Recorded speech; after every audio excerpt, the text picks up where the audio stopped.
Assalamualaikum warahmatullahi wabarakatuh. Kita lanjutkan di topik 2 untuk pertemuan kedua tentang mengenali unit leksikal PLSQL. Ini unit-unit leksikal di PLSQL. Jadi ada beberapa contoh untuk programnya. Tujuan di topik kedua ini adalah menentukan berbagai jenis unit leksikal yang tersedia. Nah, tadi sebagian sudah dibahas ya di topik 1. Kemudian menjelaskan, mengidentifikasi, ini identifier, dan mengidentifikasi valid dan tidak validnya identifier dalam PLSQL. Nah, sepintas tadi sudah diberitahu ya bahwa nggak boleh ada spasi. Terus menjelaskan pengidentifikasi lainnya, termasuk ada komentar, ada pembatas juga, ada literal lainnya. Ya. Nah, unit leksikal dalam blok PLSQL itu nanti akan memeriksa apakah blok yang dibangun dari setiap PLSQL itu memenuhi nggak, gitu ya. Terus apakah urutan karakter juga termasuk huruf, angka, tab, pengembalian untuk yang enter ya, dan simbol itu bisa dijalankan nggak tuh di dalam blok ini. Nah, unit leksikal ini bisa dikelompokkan menjadi identifier, reserve word tadi ya, pembatas, literal, sama komentar. Nah, untuk menangani variabel, mengidentifikasi identifier adalah nama yang diberikan ke objek PLSQL.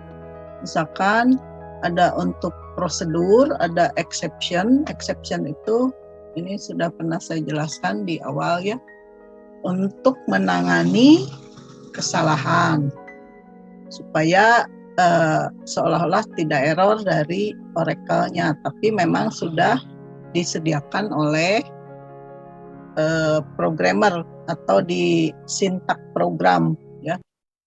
Ada record itu kumpulan field, terus ada konstanta, ada tabel, ada package ya untuk variabel, package, ada kursor. Nah, kursor ini dipakai untuk menangani banyak data atau banyak baris. Karena kalau di SQL-nya kalau di SQL mungkin kita menampilkan semua baris ya, semua baris dalam tabel. Tapi kalau di pemrograman itu hanya kalau tanpa kursor kita hanya bisa mengakses per baris, nggak bisa untuk beberapa baris. Makanya butuh ini sintak atau statement kursor. Nah, sekarang untuk identifier, nih contohnya, tadi sudah saya berikan contoh yang pesan ya, tipenya karakter. Ini prosedur, namanya print date. Print date itu untuk ngeprint tanggal, nama prosedurnya. Di identifiernya ini vdate ya. Ini date itu kan sebetulnya dia keyword, tapi karena digabung ini pakai underscore, jadi sah, boleh ya. Tipenya Varchar 30. Terus isi programnya ini select tukar sysdate. Sysdate ini adalah tanggal sistem, tanggal di komputer saya berapa. Nah, ini nanti akan dikeluarkan dengan format ini bulan ya, bulan dulu, month, DD itu untuk harinya, tanggal, day-nya, ini untuk tahun. Jadi nanti keluarnya tanggal, bulan, tanggal, tahun. Nah, si ini kan select tukar yang sysdate ini ya, sysdate ini dimasukkan ke identifier vdate. Nah, ini vdate yang tadi ya, untuk tipe data ini. From 2 adalah sistem. Karena sistem date itu ngambilnya dari tabel sistem ya. Ini namanya from 2. Keluarkan hasilnya. DBS output put line vdate ini ya. Nanti keluarnya sysdate. Nanti kita coba ya masukkan ke Oracle-nya terus dijalankan. Itu contoh variabel pengidentifikasi seperti yang tadi pesan juga ya. Selanjutnya, nah untuk properti ini aturan ya, penamaan. Oh ya, penamaan identifier itu panjangnya maksimum 30 karakter. Harus dimulai dengan huruf, boleh pakai tanda dolar tadi ya, underscore, garis bawah, tanda pagar. Oh, jadi tanda yang boleh cuma ini. Selain itu nggak boleh, tidak boleh ada spasi. Nah, kemudian kalau ini tadi sudah disebutkan ya, nggak sensitif case. Jadi huruf besar, huruf kecil disamakan. Yang penting ini harus dimulai dengan huruf, tidak dapat menyertakan ini, tidak memuat spasi untuk nama. Terus isinya, penamaannya sesuaikan dengan isi data. Jangan pakai, kecuali kalau buat coba-coba ya boleh aja X, N tadi ya, Y. Nah, sesuaikan dengan isi datanya. Ini yang valid boleh ya pakai pagar, boleh pakai garis bawah. Yang nggak valid ini ada spasi, ini ada tanda minus ya. Ini ada angka depannya. Terus ini mengandung persen, kan simbol yang hanya boleh cuma 3 ini. Kalau ini kepanjangan ya, lebih dari 30 karakter. Terus pembatas adalah simbol yang memiliki arti khusus untuk database Oracle. Seperti tadi ya, delimiter itu adalah pembatas. Adalah simbol-simbol operator, simbol komentar. Ini kan operator ya. Nah, selanjutnya literal adalah numerik eksplisit. Jadi isinya bisa numerik, string, tanggal, atau boolean. Yang tidak diwakili oleh si pengidentifikasi atau identifier. Nah, literal diklasifikasikan sebagai ada karakter, numerik, sama boolean. Ya. Untuk literal karakter, ini yang termasuk dalam PL/SQL, itu kumpulan dari huruf, angka, spasi, dan simbol-simbol khusus. Memiliki tipe data char. Char itu yang panjangnya fix ya, tetap. Dan harus dilampirkan pakai tanda kutip tunggal kalau char. Jadi kalau mau diisi datanya pakai assignment, kalau dia char ini pakai kutip tunggal kayak tadi ya, pesan isinya char, char sama ya, belajar pemrograman itu pakai tanda kutip tunggal ya. Dapat diberi dari ini terdiri dari 0 atau lebih karakter dari menu kumpulan karakter PL/SQL. Kalau ini tergantung ke kasus ya. Karena itu PL/SQL nggak setara dengan ini.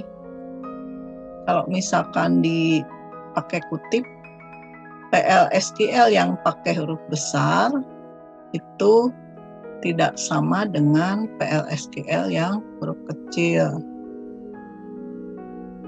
Ini artinya case sensitif ya terhadap kasus huruf antara huruf besar huruf kecil itu dibedakan ya. Nanti saya jadi case sensitif artinya. Kalau di dalam tanda kutipnya huruf besar, ya huruf besar. Di dalam tanda kutipnya huruf kecil, artinya huruf kecil. Nah, untuk literal karakter, misalkan ini first name, variabel, V-nya variabel ya. First name John. Nah, ini kalau kita tulis J depannya huruf kecil, beda nanti sama J ini. Jadi kalau dicari mungkin nggak akan ketemu ya. Misalkan pertama kita nulis first name-nya John-nya, J-nya besar. Terus waktu mau dibandingkan, cari first name yang namanya John ini mungkin nggak akan ketemu ya, karena yang ditulis huruf besar, sedangkan yang dicarinya huruf kecil gitu. Jadi tadi jadi case sensitif ya, kalau yang itu kalau penamaan tidak case sensitif. Jadi huruf besar huruf kecil sama. Untuk ini juga sama ya. Misalkan classroom, kelasnya 12C tanggal ini. Jadi yang dimaksud literal karakter itu adalah ininya, isi dari pengidentifikasi. Kalau yang numerik, nilai yang mewakili bilangan bulat atau real adalah numerik literal ya. Nah, bisa juga numerik baik yang sederhana, misalkan seperti ini, atau dengan notasi pangkat ini eksponensial ya. Ini artinya kan 2E5 itu eksponensial 5, artinya 2 dikalikan dengan 10 pangkat 5 ya. Jadi 200.000. Jadi E ini menunjukkan 10 pangkat ya. 5 pangkat berapanya, jadi nolnya. Ini contoh juga seperti ini, 49,1.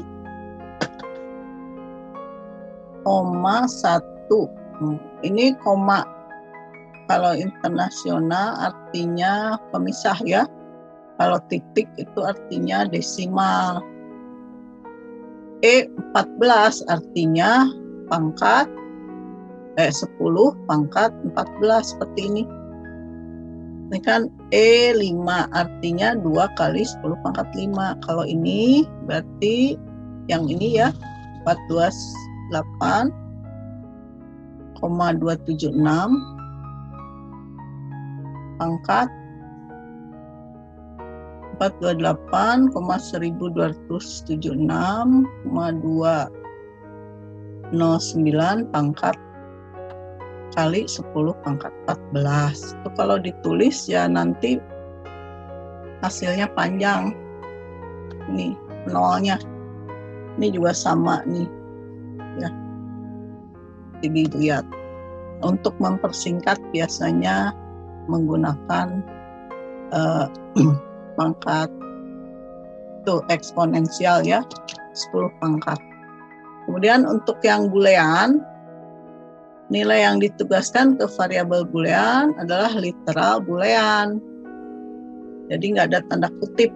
Hasilnya berupa true, false, atau null. Ya. Ini contohnya, misalkan customer baru false, paid true.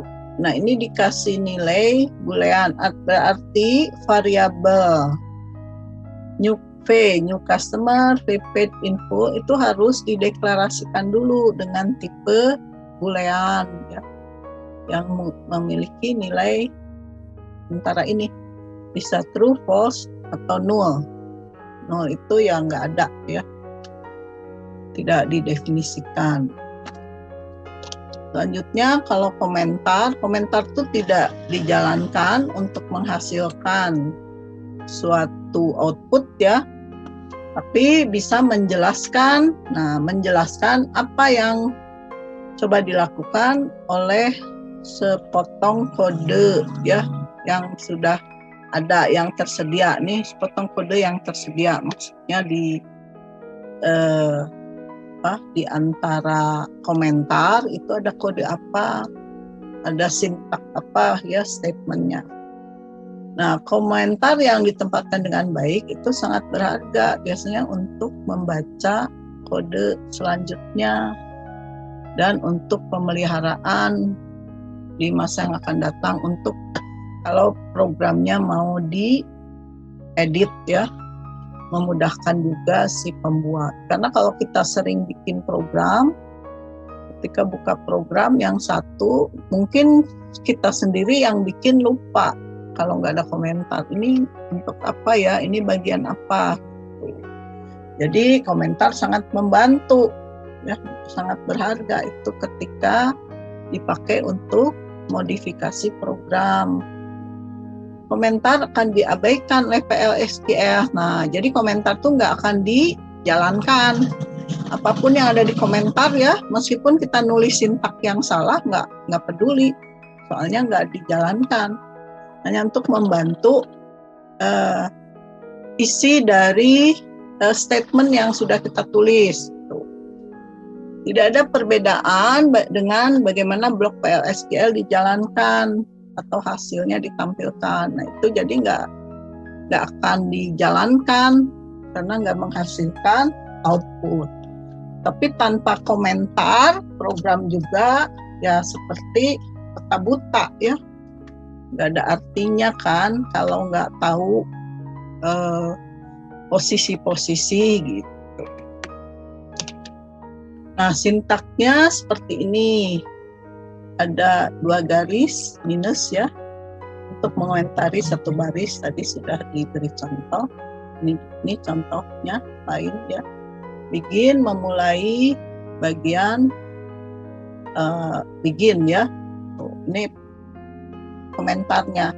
Kalau tanda ini berarti kita boleh bikin komentar yang lebih dari 1 baris. Tapi jangan lupa ditutup. Kalau enggak ya enggak akan dijalankan ya. Lupa nutupnya.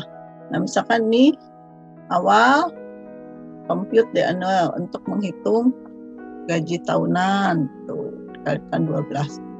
Ini untuk mengakhiri.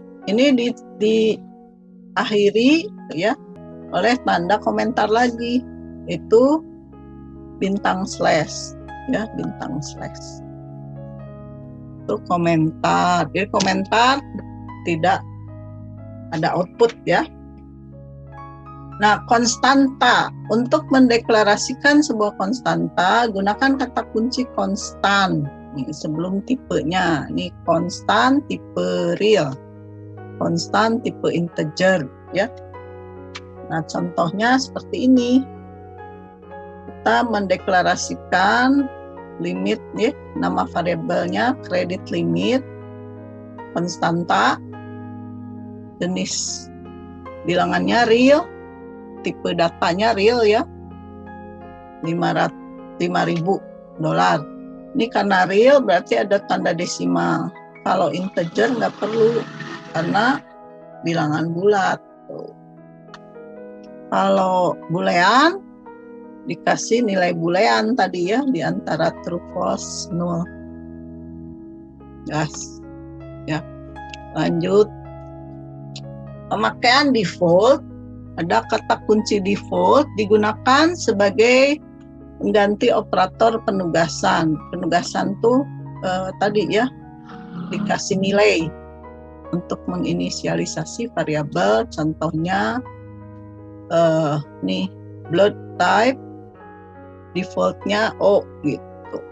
Jadi ini kalau kita nggak kasih nilai di kode berikutnya itu artinya O ya, golongan darahnya gitu. Gunakan default untuk variabel yang memiliki nilai-nilai tipikal, nilai-nilai tertentu ya. Default juga digunakan untuk menginisialisasi parameter subprogram, parameter kursor, dan field atau field itu ya kolom ya dalam record yang didefinisikan oleh user defined record. Gunakan operator penugasan untuk variabel. Nah, contohnya ini kayak gini ya. Jadi tadi juga kan sudah employee count jenisnya integer, nilainya sekian. Itu untuk pemakaian default. Selanjutnya pemakaian not null. Jadi harus diisi, not null itu berarti nggak kosong ya. Selain menetapkan nilai awal, deklarasi juga dapat memakai batasan not null. Ini pendeklarasian, misalkan X ID ini adalah identifiernya, ini tipe datanya. Nah, ditetapkan not null, jadi not null sekian. Jadi, nah di sini Anda tidak dapat menetapkan null ke variabel yang didefinisikan sebagai not null. Kalau sudah kita definisikan not null, tidak boleh kosong, artinya harus terisi. Ya. Jika Anda mencoba memunculkan pengecualiannya, nah kecuali kita pakai exception handling ya, yang tadi bikin pesan error. Nah, masukkan pesan errornya sebagai value error. Sehingga nanti kalau dijalankan ya nggak akan error, tapi muncul ini exception-nya. Nah, batasan not null harus diikuti oleh klausa inisiasi ya, diinisialisasi artinya di awal dikasih nilai dulu. Itu leksikal yang ada di PLSQL ya. Nah, di sini lihat beberapa contoh pemakaian percent type. Atribut percent type menyediakan tipe data dari variabel atau kolom yang sudah ada di database. Nih, contoh ini yang dideklarasikan dengan percent type itu bisa mewarisi, jadi dia ngambil tipe yang sama dengan di tabel ya. Nih, declare credit PLS integer itu range-nya untuk 1.000 sampai 25.000. Debit kreditnya percent type. Ini artinya pakai tipe yang sudah dideklarasikan ya.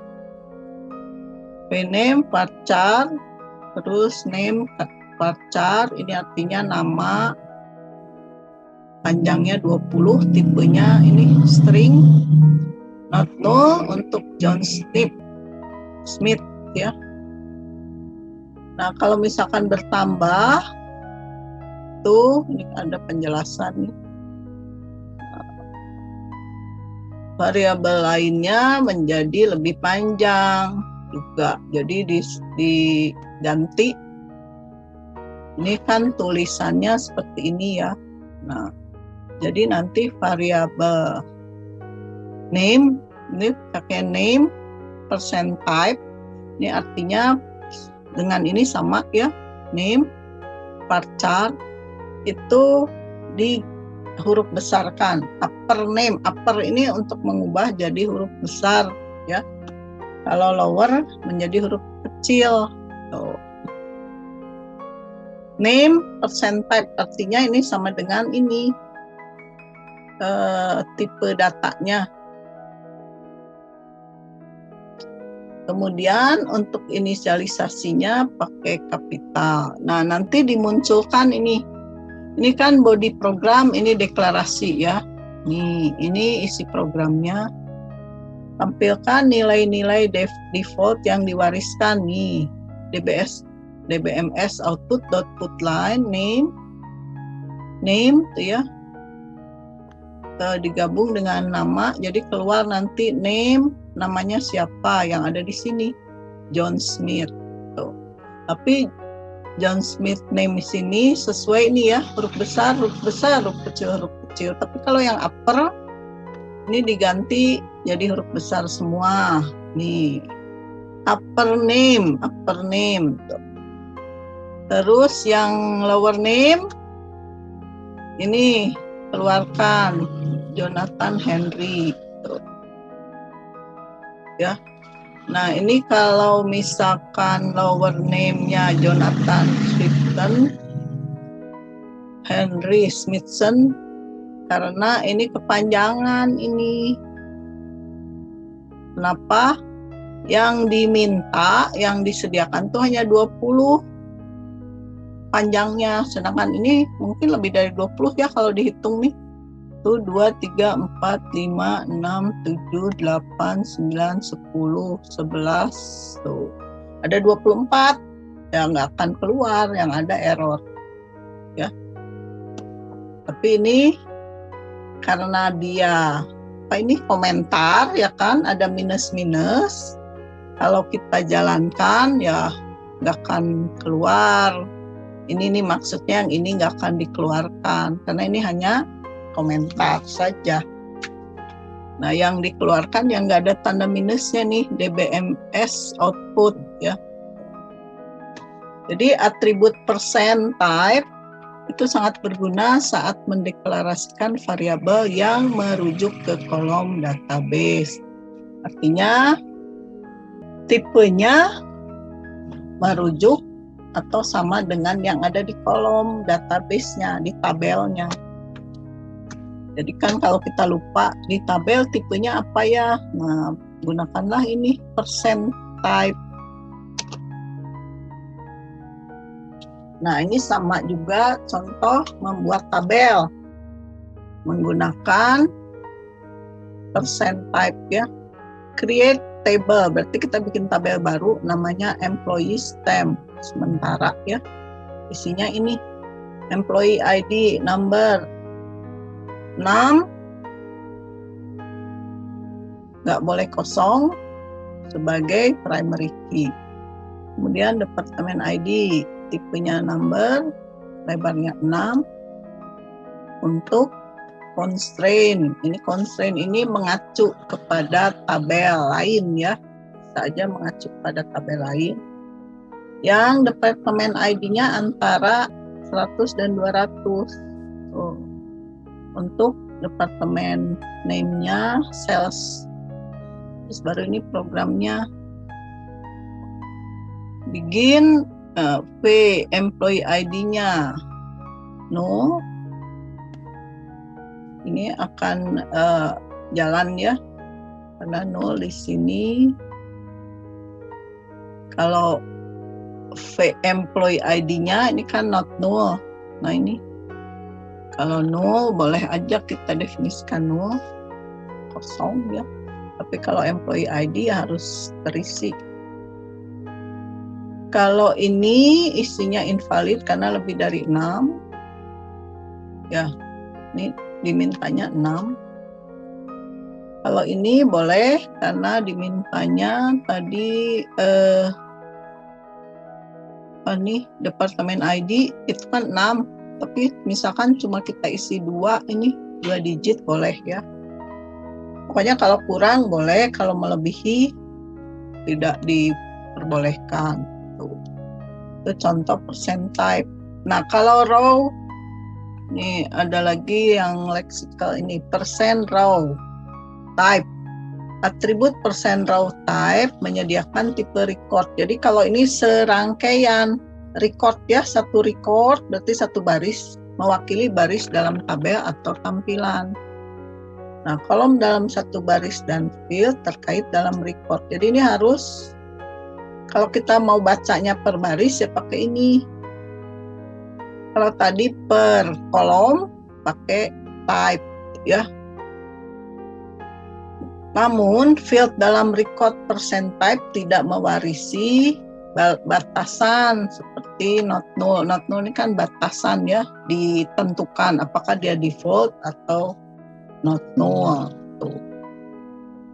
Ini untuk contoh row type berarti nah di sini employee stem itu pakai row type, artinya isi dari record di employees itu tipe datanya dipakai di sini. Ini mrec ya, mrecord artinya mrec dot employee ID itu null. Ini bisa karena tidak diwariskan. Tapi kalau isi ini sama dengan tadi ya, nggak bisa karena employee ID isinya kan 6 digit tuh.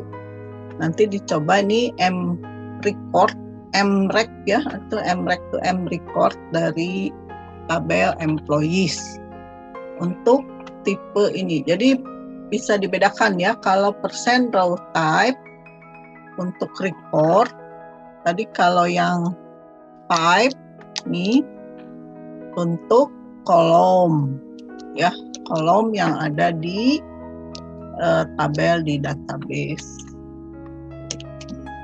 Nah ini contoh lain, tadi ini contoh satu ya, dengan tabel ini memakai persen row type juga untuk di kolom, namanya employee record ya, ini pakai underscore. Oh, tadi langsung nanti dicoba ini ya, karena kita ini kan udah ada kursor, kita kan belum sampai kursor ya. Kursor nanti kalau sudah ke struktur kontrolnya di program PLSQL ya, mengenal struktur kontrol ya, mungkin mulai pertemuan minggu depan ya, ada if, ada for gitu ya, ada case. Nah di sini akan dijelaskan ya contoh program sederhana dari PLSQL. Di sini ada bagian declare untuk mendeklarasikan variabel. Di sini ada variabel pesan, tipe datanya varchar 2, lebarnya 50 ya. Nah kita beri nilai, ini tanda assignment ya, titik 2 sama dengan selamat belajar bahasa pemrograman PLSQL. Nah isinya ini nggak boleh lebih dari 50 karena sudah kita tentukan 50.